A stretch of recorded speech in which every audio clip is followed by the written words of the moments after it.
দেখছেন যে পড়ে যাওয়া যে ভবন, সেই ভবন পরিদর্শনে এসেছেন পররাষ্ট্রমন্ত্রী। এই মুহূর্তে আপনাদের দেখানোর চেষ্টা করছি।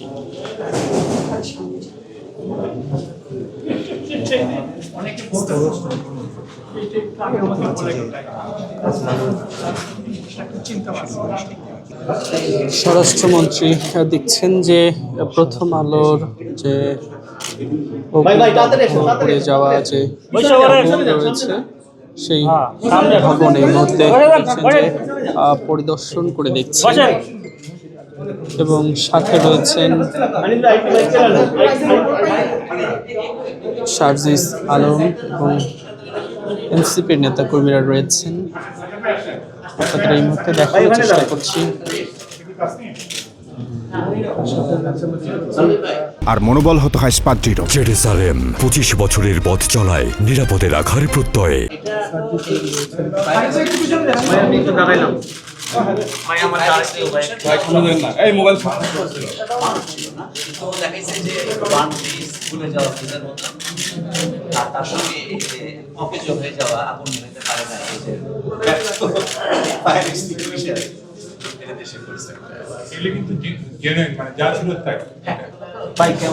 ভাই